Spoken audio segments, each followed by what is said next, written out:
Good morning to all of you. देखिए छात्रों, पिछली क्लास में अपन ने अंतर्राष्ट्रीय व्यापार के प्रतिष्ठित सिद्धांत पर चर्चा की थी और उसमें मैंने आपको अंतर्राष्ट्रीय व्यापार का जो तुलनात्मक लागत अंतर सिद्धांत है डेविड रिकार्डो का, जिसको सापेक्ष लागत सिद्धांत भी कहते हैं, उसको विस्तार से मैंने समझाया। उसमें डेविड रिकार्डो ने बेसिकली जो सिद्धांत का आधार बनाया है वो श्रम का मूल्य सिद्धांत और विशिष्टीकरण और दो देशों के बीच में लागतों का तुलनात्मक अंतर, इसके आधार पर अपने सिद्धांत को आगे बढ़ाया। उस सिद्धांत की जो मान्यताएं हैं उन पर अपने विस्तार से चर्चा की, जिसमें बहुत सारी बातें आपको क्लियर की गई कि डेविड रिकार्डो अपने सिद्धांत में उत्पादन का एकमात्र साधन मानता है, श्रम को मानता है, सभी साधनों को श्रम में ही समाहित करता है। इसके अलावा हमने 2x2x1 का मॉडल भी इसमें देखा। दो देश, दो वस्तु और एक साधन, पैमाने की क्षमता, प्रतिफल की बात की गई है। दोनों देशों में दोनों वस्तुओं का उत्पादन किया जाता है, इसकी बात हमने की है। अंतर्राष्ट्रीय व्यापार पर किसी प्रकार का प्रतिबंध नहीं है, ये मान्यताओं को हमने पढ़ा है। तो ये सारी जो मान्यताएं थी ये मैंने आपको विस्तार पूर्वक पिछले वीडियो में बताई। छात्रों, आज हमारे इस वीडियो में जो विषय है वो है इस सिद्धांत की व्याख्या। डेविड रिकार्डो ने जो मान्यताएं ली हैं उसके आधार पर इस सिद्धांत को कैसे समझा है। तो 2x2 का जो मॉडल है, दो देश दो वस्तु के आधार पर हम इस सिद्धांत को स्पष्ट करेंगे। तो यदि अपन बात करें यहाँ पर, डेविड रिकार्डो पूर्व विश्लेषण की भांति अपने मॉडल में दो वस्तु और दो देश की मान्यता को स्वीकार करता है। देखिए, उन्होंने अपने मॉडल को समझाने के लिए दो देश भारत और ब्रिटेन तथा दो वस्तु कपड़ा और शराब को लिया है। देखिए छात्रों, जो स्लाइड आपको दिखाई दे रही है, इस स्लाइड में टेबल बनाया गया है और इस टेबल में इस मॉडल को समझाने का प्रयास किया गया है। इस टेबल की विशेष बात यह है कि यहाँ दो देश हैं, भारत और ब्रिटेन, दो वस्तु है, कपड़ा और शराब, और उत्पादन का साधन श्रम है। पिछले मॉडल जो एडम स्मिथ का निरपेक्ष लागत सिद्धांत था, उस मॉडल में और डेविड रिकार्डो का जो प्रतिष्ठित सिद्धांत है या डेविड रिकार्डो का जो तुलनात्मक लागत सिद्धांत है, बेसिकली इसमें दोनों जो अंतर है वो है निरपेक्ष और सापेक्ष लागत का। एडम स्मिथ ने अपने सिद्धांत पर लागत को निरपेक्ष माना है, दोनों देशों में श्रम की मात्रा को समान माना है, जबकि डेविड रिकार्डो कहता है कि दोनों देशों में श्रम की मात्रा समान नहीं होती है। तो यहां इन्होंने भारत में कुल श्रम माना है 170 घंटे, ब्रिटेन में कुल श्रम माना है 220 घंटे। अब यहां यदि दोनों देश इस श्रम की मात्रा में दोनों वस्तुओं का उत्पादन करते हैं तो ऐसी स्थिति में दोनों देशों को अंतर्राष्ट्रीय व्यापार का लाभ प्राप्त नहीं होगा, क्योंकि डेविड रिकार्डो कहता है कि दोनों देश किसी न किसी वस्तु के उत्पादन में विशिष्टीकरण को प्राप्त करेंगे। तो हम इनकी प्रति इकाई जो लागत है श्रम घंटे में, उसका अध्ययन यदि करें तो हम विशिष्टीकरण की जो प्रक्रिया है इसको हम यहां देख सकते हैं। देखिए छात्रों, टेबल में ये स्पष्ट है कि भारत एक इकाई कपड़ा बनाने में 90 घंटे लगा रहा है और एक इकाई शराब बनाने में 80 घंटे लगा रहा है। कुल मिलाकर भारत के पास 170 घंटे का श्रम है। इसी प्रकार ब्रिटेन एक इकाई कपड़ा बनाने में 100 घंटे लगा रहा है और एक इकाई शराब बनाने में 120 घंटे लगा रहा है। ब्रिटेन के पास कुल मिलाकर 220 घंटे श्रम है। अब दोनों स्थितियों में यदि हम देखें तो भारत कपड़े में भी और शराब में भी प्रति इकाई जो लागत है वो ब्रिटेन की तुलना में कम लगा रहा है, लेकिन यह भारत दोनों वस्तुओं का उत्पादन नहीं कर सकता। यदि भारत दोनों वस्तुओं का उत्पादन करेगा तो निश्चित तौर पर भारत को हानि का सामना करना पड़ेगा। तो हमें फिर देखना पड़ेगा कि दोनों में तुलनात्मक लागत का अंतर कितना है, कि भारत कपड़े और जो कपड़ा का उत्पादन है उसमें 90 और 100 घंटे का जो भारत और ब्रिटेन में श्रम लग रहा है उसमें तुलनात्मक लागत कितनी अंतर आ रहा है। उसी प्रकार शराब की यदि अपन बात करें तो शराब में 80 और 120 घंटे भारत और ब्रिटेन लगा रहा है, उसमें तुलनात्मक लागत का अंतर कितना आ रहा है। इस प्रति इकाई लागत अंतर को देखकर ही हम ये कह सकते हैं कि भारत शराब के उत्पादन में विशिष्टीकरण को प्राप्त करेगा और ब्रिटेन जो है वो कपड़े के उत्पादन में विशिष्टीकरण को प्राप्त करेगा। अब इसको हम आगे तालिका से स्पष्ट है कि भारत दोनों ही वस्तुएं इंग्लैंड की तुलना में कम लागत पर तैयार कर रहा है, परंतु भारत को तुलनात्मक लाभ केवल शराब के उत्पादन में प्राप्त होता है। कैसे हो रहा है? जैसे 80/120, भारत में शराब की एक इकाई बनाने के लिए 80 घंटे लग रहे हैं और ब्रिटेन में उसी इकाई को बनाने में 120 घंटे लग रहे हैं। तो कहने का मतलब यह है कि जो शराब की एक इकाई 1 रुपए में या 1 घंटे में ब्रिटेन में तैयार हो रही है, वो भारत में 0.67 श्रम घंटे में तैयार होती है। शराब के संदर्भ में बात करें, कपड़े के संदर्भ में यदि बात करें तो 90/100, भारत में कपड़े की एक इकाई में जो श्रम लग रहा है वो 90 घंटे लग रहा है, और ब्रिटेन में एक इकाई कपड़े में जो श्रम लग रहा है वो 100 घंटे लग रहा है। कुल मिलाकर 1:0.9 आ रहा है यहाँ पर, कि भारत में वो 90 पैसे में तैयार हो रहा है, इंग्लैंड में वो 1 रुपया लगाया जा रहा है। तो यहाँ यदि अपन कंपेयर करते हैं दोनों स्थितियों का, तो 0.67 की तुलना में 0.90 भारत में प्रति इकाई जो लागत है वो कपड़े के दृष्टिकोण शराब की तुलना में कपड़े में ज्यादा है। 90 पैसे खर्च करने पड़ रहे हैं या 90 घंटे उसमें खर्च करने पड़ रहे हैं।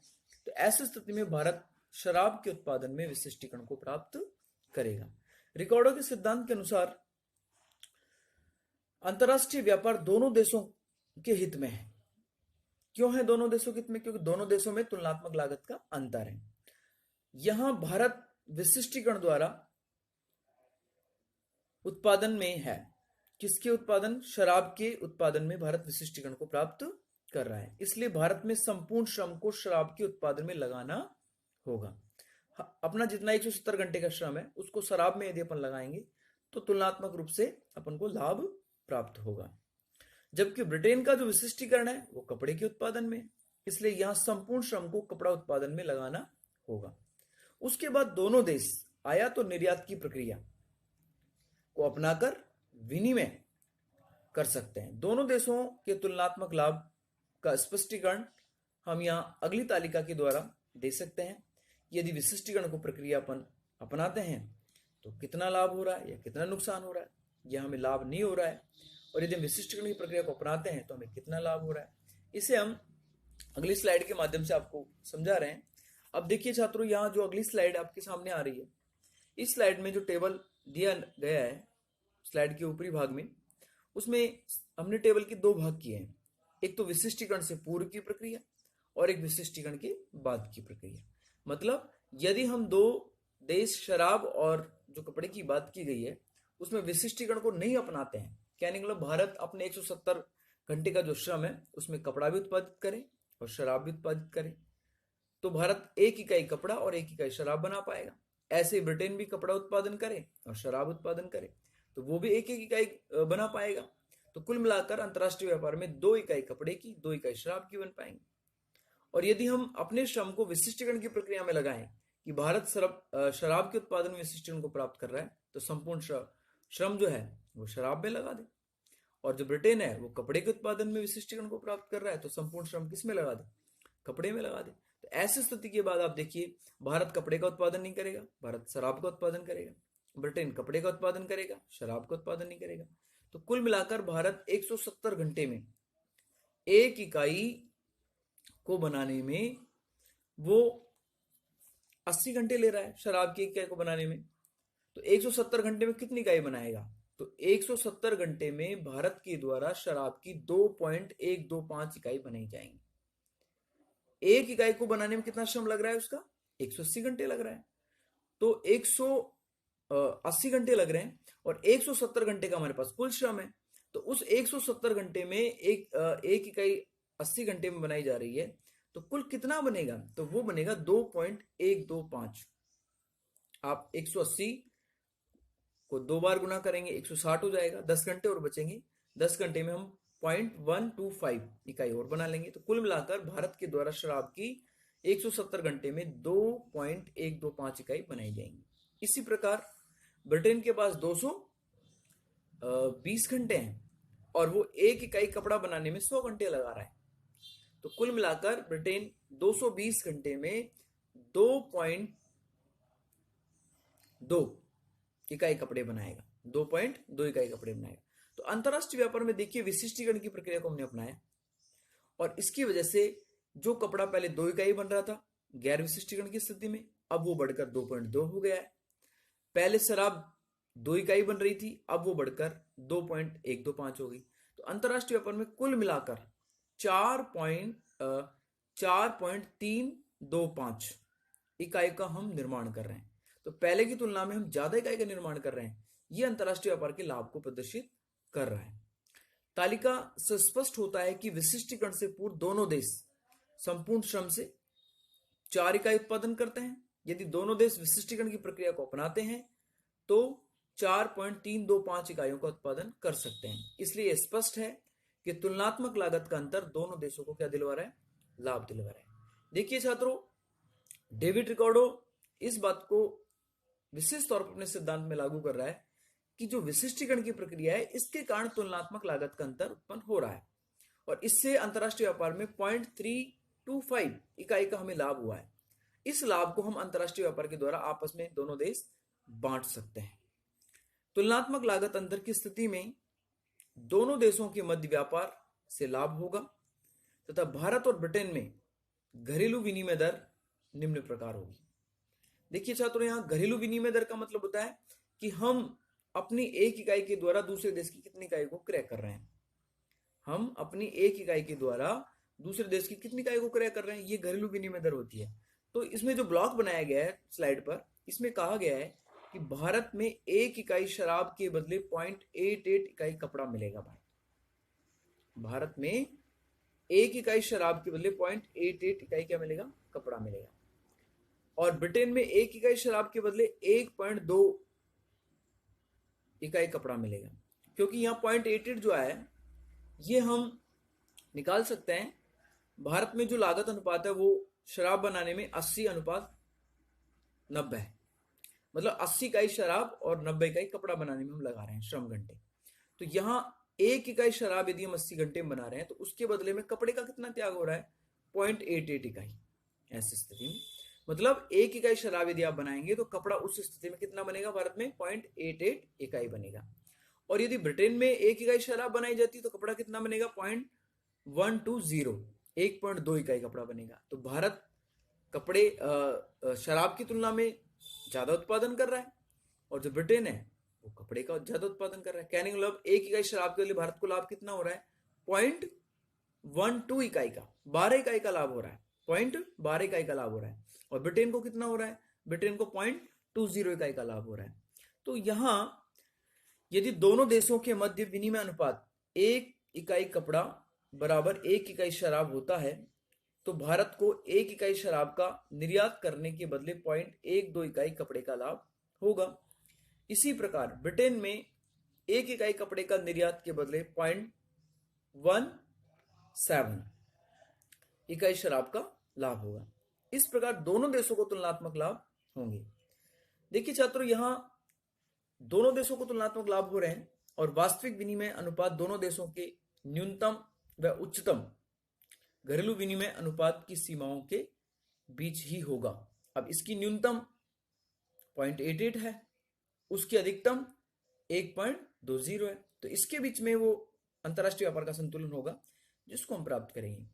तो छात्रों, एग्जाम की दृष्टि से डेविड रिकार्डो का जो तुलनात्मक लागत सिद्धांत है ये बड़ा महत्वपूर्ण है। इसके कंसेप्ट को आप समझें, इसकी भूमिका आपको बताई गई है, इसकी मान्यताएं इसको आपको बताई गई है, सिद्धांत की व्याख्या आपको करवा दी गई है जिसमें 2 देश 2 वस्तु और श्रम उत्पादन का एकमात्र साधन को हमने लिया है। उसके आधार पर विशिष्टीकरण से पूर्व की प्रक्रिया, विशिष्टीकरण से बाद की प्रक्रिया को हमने इसमें लिया है और कितना कितना प्रति इकाई पर हमें लाभ हो रहा है इस चीज को इस सिद्धांत में आपको विस्तार तौर से बताया गया है। इसके बाद देखिए छात्रों, यहाँ यदि अपन आगे इस सिद्धांत में बात करेंगे तो वो इसकी आलोचनाओं पर बात की जाएगी कि इस सिद्धांत में आलोचनाएं क्या हैं। क्योंकि इसके बाद हम ये जो सिद्धांत है पूर्ति पक्ष पर ज्यादा बल दे रहा है, आगे जाकर मांग को शामिल करते हुए मांग का प्रतिपूरक सिद्धांत जेएस मिल का सिद्धांत है, वो भी क्लासिकल सिद्धांत ही है। अंतरराष्ट्रीय व्यापार का प्रतिष्ठित सिद्धांत है जो प्रतिपूरक मांग के आधार पर, प्रतिपूरक मांग का मतलब यहाँ होता है कि आप किसी वस्तु की मांग करते हैं तो उसके बदले दूसरी मांग जन्म लेती है। ठीक है, तो यहाँ उस सिद्धांत को हम विस्तार से हम पढ़ेंगे अगले सिद्धांत में। और इसके बाद जो इस सिद्धांत की आलोचना की है वो प्रोफेसर हेक्सर ऑलिन ने की है और हैबलर ने की है। तो कहने का मतलब यहाँ ये है कि हॉलिन और हैबलर या अवसर लागत का जो सिद्धांत दिया है हैबलर ने या हेक्सर हॉलिन ने जो आधुनिक अंतरराष्ट्रीय व्यापार का सिद्धांत दिया है, उन सिद्धांतों को पढ़ेंगे। लेकिन उससे पहले अपन यहाँ डेविड रिकार्डो के तुलनात्मक लागत जो अंतर सिद्धांत है इसकी आलोचनाओं पर भी चर्चा करेंगे। तो छात्रों, यहाँ अगले वीडियो में मैं आपको डेविड रिकार्डो की जो सिद्धांत की आलोचना है उस पर आपको विस्तार से बताया जाएगा। आप इसके स्लाइड के माध्यम से आप नोट्स तैयार करें, क्योंकि आपने पिछले वीडियो में समस्या बताई थी मुझे कि बिना नोट्स के हमें समझ नहीं आ रहा है। तो हमने कोशिश की है, थोड़ा चेंज किया है हमारे इसमें, और हमने स्लाइड बनाकर नोट्स आपको अवेलेबल कराने का प्रयास हम कर रहे हैं। फिर भी इसमें किसी तरह की छोटी मोटी त्रुटियां रहती है तो आपका सहयोग हमारे लिए ज़रूरी है। आप हमें समय समय पर कमेंट बॉक्स में कमेंट लिखते रहें, बताते रहें, ताकि हम नए नवाचारों के साथ आपको अगला वीडियो दे सकें। हमारा उद्देश्य इन वीडियो का है आपको ज़्यादा से ज़्यादा समझ आए और आपके सामने ये जो कोविड जैसी महामारी है, इस महामारी में जो पढ़ाई की जो समस्या उत्पन्न हुई है वो हम कैसे भी प्रयास करके दूर करें। तो छात्रों, अगले वीडियो में अपन आलोचनाओं पर मिलेंगे। आप इस वीडियो के माध्यम से डेविड रिकार्डो का तुलनात्मक लागत अंतर का जो सिद्धांत है उसके नोट्स आप अच्छे तरीके से तैयार करें। धन्यवाद।